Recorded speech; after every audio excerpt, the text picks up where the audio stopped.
ലോകത്തിലെ ഏറ്റവും പഴക്കമേറിയതും സങ്കീർണവുമായ മതങ്ങളിലൊന്നാണ് ഹിന്ദുമതം.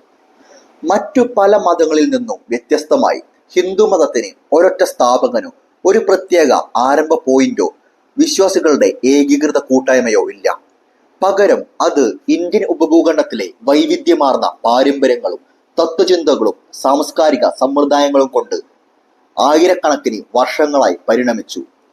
ഹിന്ദുമതത്തെ യഥാർത്ഥമായി മനസ്സിലാക്കാൻ അതിൻ്റെ പുരാതന വേരുകൾ, ഗഹനമായ തത്വചിന്തകൾ, സമ്പന്നമായ പുരാണങ്ങൾ, ആധുനിക വ്യാഖ്യാനങ്ങൾ എന്നിവ പര്യവേഷണം ചെയ്തുകൊണ്ട് ചരിത്രത്തിലൂടെ ഒരു യാത്ര ആരംഭിക്കേണ്ടതുണ്ട്. ഈ കഥ ആരംഭിക്കുന്നത് 4000 വർഷങ്ങൾക്ക് മുമ്പ് സിന്ധു നദീതട സംസ്കാരത്തിൽ നിന്നാണ്. സിന്ധു നദീതട സംസ്കാരം ഇന്നത്തെ പാകിസ്ഥാനിലും വടക്കു പടിഞ്ഞാറൻ ഇന്ത്യയിലും സിന്ധു നദിയുടെ തീരത്ത് തഴച്ചുവാർന്നു. BC 2500 മുതൽ 1500 വരെയുള്ള കാലഘട്ടത്തിൽ നിലനിന്നിരുന്ന ഈ പുരാതന നാഗരികത നഗരാസൂത്രണം, വാസ്തുവിദ്യ, വ്യാപാരം എന്നിവയിൽ മുന്നേറി. പുരാവസ്തു ഗവേഷകർ ടെറാക്കോട്ട പ്രതിമകൾ, മുദ്രകൾ, മൺപാത്രങ്ങൾ എന്നിവ കണ്ടെത്തിയിട്ടുണ്ട്. അത് ആദ്യകാല ആരാധനകളും ആചാരാനുഷ്ഠാനങ്ങളുടെയും തെളിവാണ്. ഈ പുരാവസ്തുക്കളിൽ പലതും പിൽക്കാല ഹിന്ദു ആചാരങ്ങളെ സ്വാധീനിച്ചേക്കാവുന്ന ചിഹ്നങ്ങളെ പ്രതിനിധീകരിക്കുന്നു.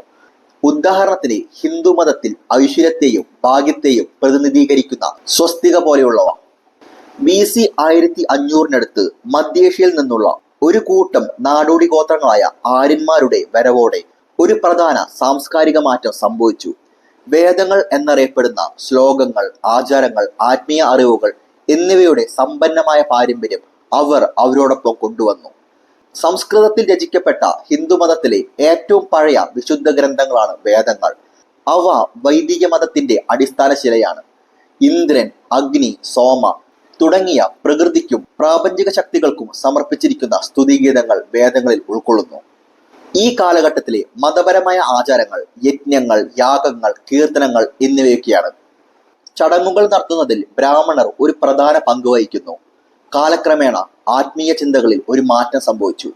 വൈദിക കാലഘട്ടത്തിലെ ആചാരപരമായ സമീപനം ഉപനിഷത്ത് കാലഘട്ടത്തിൽ ആഴത്തിലുള്ള ദാർശനിക അന്വേഷണത്തിന് ക്രമേണ വഴിമാറി. വൈദിക സാഹിത്യത്തിന്റെ ഭാഗമായ ഉപനിഷത്തുകൾ ഹിന്ദുമതത്തിന്റെ ആത്മീയവും ദാർശനികവുമായ നട്ടെല്ലായി കണക്കാക്കപ്പെടുന്നു. ഹൈന്ദവ ചിന്തയെ രൂപപ്പെടുത്തുന്നത് തുടരുന്ന ഗഹനമായ ആശയങ്ങൾ ഉപനിഷത്തുകൾ അവതരിപ്പിച്ചു. ബ്രഹ്മം, ആത്യന്തികമായ യാഥാർത്ഥ്യം, സമയത്തിനും സ്ഥലത്തിനും അതീതമായ സർവ്വവ്യാപിയായ അനന്തമായ ശക്തി. ആത്മൻ, ബ്രഹ്മത്തിന്റെ ഒരു ശകലമായി കണക്കാക്കപ്പെടുന്ന വ്യക്തിഗത ആത്മാവ്. കർമ്മം, ഒരാളുടെ പ്രവർത്തനങ്ങൾ ഭാവിയെ സ്വാധീനിക്കുന്ന കാരണത്തിന്റെ നിയമം. സംസാരം, ജനനം, മരണം, പുനർജന്മം എന്നിവയുടെ ചക്രം. മോക്ഷം, ആത്മസാക്ഷാത്കാരത്തിലൂടെ ആത്മാവിന്റെയും ബ്രഹ്മത്തിന്റെയും ഏകത്വത്തെക്കുറിച്ചുള്ള ധാരണയിലൂടെയും നേടിയ സംസാര ചക്രത്തിൽ നിന്നുള്ള മോചനം. ഈ കാലഘട്ടം യോഗ, ധ്യാനം തുടങ്ങിയ പരിശീലനങ്ങളും ആത്മീയ അച്ചടക്കവും പ്രോത്സാഹിപ്പിച്ചു. പിന്നീട് 1500 BC മുതൽ 500 CE വരെ ക്ലാസിക്കൽ കാലഘട്ടമാണ്. ഈ കാലഘട്ടത്തിൽ കഥകളിലൂടെയും ഇതിഹാസങ്ങളിലൂടെയും പുരാണങ്ങളിലൂടെയും ഹിന്ദുമതം സാധാരണക്കാർക്ക് കൂടുതൽ പ്രാപ്യമായി. ആത്മീയവും ധാർമ്മികവുമായ പഠിപ്പിക്കലുകൾ വാഗ്ദാനം ചെയ്യുന്ന 2 സ്മാരക ഇതിഹാസങ്ങൾ രാമായണവും മഹാഭാരതവും ഉയർന്നു വന്നു. വാൽമീകി മഹർഷി രചിച്ച രാമായണം ശ്രീരാമന്റെയും ഭാര്യ സീതയുടെയും തിന്മയുടെ മേൽ നന്മയുടെ വിജയത്തിന്റെയും കഥ പറയുന്നു. ലോകത്തിലെ ഏറ്റവും ദൈർഘ്യമേറിയ ഇതിഹാസമായ മഹാഭാരതത്തിൽ ഭഗവാൻ കൃഷ്ണൻ യോദ്ധാവായ അർജുനനെ ജ്ഞാനം നൽകുന്ന ഒരു വിശുദ്ധ ഗ്രന്ഥമായ ഭഗവത്ഗീത ഉൾപ്പെടുന്നു. ഗീത കടമ, ധർമ്മം, ആത്മീയ വിമോചനത്തിലേക്കുള്ള പാത തുടങ്ങിയ വിഷയങ്ങളിലേക്ക് കടന്നു ചെല്ലുന്നു. ഈ സമയത്താണ് പുരാണങ്ങളും രചിക്കപ്പെട്ടത്. ഈ ഗ്രന്ഥങ്ങളിൽ ദേവീദേവന്മാരുടെ കഥകൾ, സൃഷ്ടി ഐതിഹ്യങ്ങൾ, സദാചാര ജീവിതം നയിക്കുന്നതിനുള്ള പാഠങ്ങൾ എന്നിവ നിറഞ്ഞു നിൽക്കുന്നു. ബ്രഹ്മ, വിഷ്ണു, ശിവൻ എന്നീ ദേവതകളിലൂടെ സൃഷ്ടി, സംരക്ഷണം, സംഹാരം എന്നിവയുടെ ചക്രത്തെ പ്രതിനിധീകരിക്കുന്ന ത്രിമൂർത്തികളുടെ ആശയം ഹിന്ദുമതം സ്വീകരിക്കാൻ തുടങ്ങി. പിന്നീട് CE 500 മുതൽ CE 1700 വരെ ഭക്തി പ്രസ്ഥാനമാണ്. ഭക്തി പ്രസ്ഥാനം ഹിന്ദുമതത്തിലേക്ക് ഭക്തിയുടെയും സ്നേഹത്തിന്റെയും ഒരു തരംഗം കൊണ്ടുവന്നു. ഈ പ്രസ്ഥാനം ദൈവവുമായുള്ള വ്യക്തിപരവും വൈകാരികവുമായുള്ള ബന്ധത്തിന് ഊന്നൽ നൽകി. കവിതകളിലൂടെയും സംഗീതത്തിലൂടെയും ലളിതമായ പ്രാർത്ഥനകളിലൂടെയും ഭക്തർ ദൈവത്തോടുള്ള സ്നേഹം പ്രകടിപ്പിച്ചു.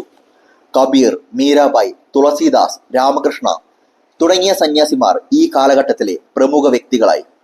ജാതിയോ ലിംഗഭേദമോ പദവിയോ പരിഗണിക്കാതെ ദൈവം എല്ലാവർക്കും പ്രാപിനാണെന്ന സന്ദേശം അവർ പ്രചരിപ്പിച്ചു. ഹിന്ദു ആരാധനയിൽ ഇന്നും പ്രചാരത്തിലിരിക്കുന്ന ഭക്തിഗാനങ്ങളുടെയും സ്തുതിഗീതങ്ങളുടെയും രചനയ്ക്ക് ഈ പ്രസ്ഥാനം പ്രചോദനമായി. പിന്നീട് 1700 മുതൽ 1947 വരെ കൊളോണിയൽ കാലഘട്ടത്തിന്റെ സ്വാധീനം വന്നു. നൂറ്റാണ്ടുകളായി ബുദ്ധമതം, ജൈനമതം, ഇസ്ലാം എന്നിവയുൾപ്പെടെ മറ്റു മതപാരമ്പര്യങ്ങളുമായി ഹിന്ദുമതം സമ്പാദിച്ചു.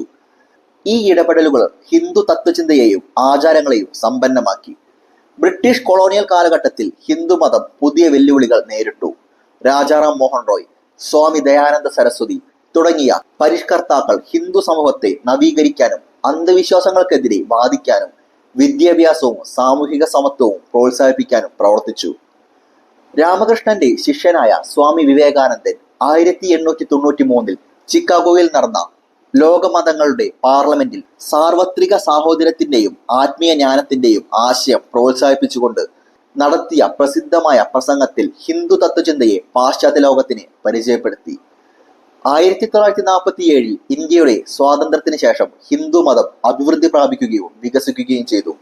ഇന്ന് ലോകമെമ്പാടുമുള്ള 120 കോടിയിലധികം ആളുകൾ ഇത് പരിശീലിക്കുന്നു. ഹിന്ദു ആഘോഷങ്ങളായ ദീപാവലി, ഹോളി, നവരാത്രി എന്നിവ ആഗോളതലത്തിൽ ആഘോഷിക്കപ്പെടുന്നു. യോഗ, ധ്യാനം, ആയുർവേദം തുടങ്ങിയ പരിശീലനങ്ങൾ അന്താരാഷ്ട്ര അംഗീകാരം നേടിയിട്ടുണ്ട്. ആധുനിക ഹിന്ദുമതം പരമ്പരാഗത ക്ഷേത്രാചാരങ്ങൾ മുതൽ പുതിയ കാലത്തെ ആത്മീയത വരെയുള്ള വിശ്വാസങ്ങളുടെയും ആചാരങ്ങളുടെയും വിശാലമായ സ്പെക്ട്രം ഉൾക്കൊള്ളുന്നു. അത് ധർമ്മം, കർമ്മം, മോക്ഷം എന്നിവയുടെ അടിസ്ഥാന തത്വങ്ങളെ ഊന്നിപ്പറയുന്നത് തുടരുന്നു. അതേസമയം സമകാലിക ആശയങ്ങളോടും പൊരുത്തപ്പെടുന്നു. ഹിന്ദുമതത്തെ സനാതനധർമ്മം എന്ന് വിളിക്കാറുണ്ട്, അതായത് നിത്യനിയമം അല്ലെങ്കിൽ ശാശ്വതമായ വഴി. ഈ പദം ഹൈന്ദവ തത്വചിന്തയുടെ കാലാതീതവും സാർവത്രികവുമായ സത്യങ്ങളെ ഉയർത്തിക്കാണിക്കുന്നു. പിടിവാശിയുള്ള മതങ്ങളിൽ നിന്ന് വ്യത്യസ്തമായി ആത്മീയധാരണയിലേക്കുള്ള പാതയായി ഹിന്ദുമതം. അറിവ്, ഭക്തി, നിസ്വാർത്ഥ സേവനം, ധ്യാനം എന്നിവയിലൂടെ ദൈവികതയിലേക്ക് നിരവധി പാതകളുണ്ടെന്ന് ഹിന്ദുമതം പഠിപ്പിക്കുന്നു. ഈ തുറന്നുപറച്ചിൽ ഹിന്ദുത്വത്തെ ഒരു മതം മാത്രമല്ല, വൈവിധ്യവും ഐക്യവും ആത്മീയ വളർച്ചയും ഉൾക്കൊള്ളുന്ന ഒരു ജീവിത രീതിയാക്കുന്നു. ഹിന്ദുമതത്തിന്റെ കഥ അനുരൂപീകരണം, അഗാധമായ ജ്ഞാനം എന്നിവയുടെ കഥയാണ്. എല്ലാവരെയും ഉൾക്കൊണ്ട് നിന്നുകൊണ്ട് കാലത്തിന്റെ പരീക്ഷണങ്ങളെ ചെറുത്തുനിന്ന മതമാണിത്. പുരാതന ഗ്രന്ഥങ്ങളിലൂടെയോ കാലാതീതമായ ഇതിഹാസങ്ങളിലൂടെയോ ശാന്തമായ യോഗാഭ്യാസത്തിലൂടെയോ ഹിന്ദുമതം ദശലക്ഷക്കണക്കിന് ആളുകൾക്ക് തങ്ങളുടെ ഉള്ളിലും ചുറ്റുമുള്ള ലോകത്തിലും ദൈവത്തെ അന്വേഷിക്കാൻ പ്രചോദിപ്പിക്കുന്നു. ഹിന്ദുമതത്തിന്റെ സമ്പന്നമായ ചിത്രപ്പണികൾ പര്യവേഷണം ചെയ്യുമ്പോൾ ആചാരങ്ങളുടെയും ദൈവങ്ങളുടെയും ചരിത്രം മാത്രമല്ല, ജീവിതത്തിന്റെ സങ്കീർണത, സൃഷ്ടിയുടെ സൗന്ദര്യം, സത്യത്തിനായുള്ള ശാശ്വതമായ അന്വേഷണങ്ങൾ എന്നിവ ഉൾക്കൊള്ളുന്ന ഒരു തത്വചിന്ത നാം കണ്ടെത്തുന്നു. ഈ ചൈതന്യമാണ് ഹിന്ദുമതത്തെ ജീവനോടെ നിലനിർത്തുന്നത്. ഭൂതകാലത്തിന്റെ അവശിഷ്ടമായിട്ടല്ല, മറിച്ച് മനുഷ്യരാശിയെ സമാധാനത്തിലേക്കും ധാരണയിലേക്കും ആത്മീയ പൂർത്തീകരണത്തിലേക്കും നയിക്കുന്ന ഒരു ജീവിക്കുന്ന പാരമ്പര്യമായി. ഇതുപോലെ ചരിത്രപരവും സാംസ്കാരികപരവുമായുള്ള വീഡിയോകൾ കാണാൻ ഇഷ്ടമാണെങ്കിൽ അതുൽ വിജയൻ എന്ന ഈ ചാനൽ ഇപ്പോൾ തന്നെ സബ്സ്ക്രൈബ് ചെയ്യണം. More stories and insights are on the way. Until next time, stay curious, keep exploring. This is Adul Vijayan signing out.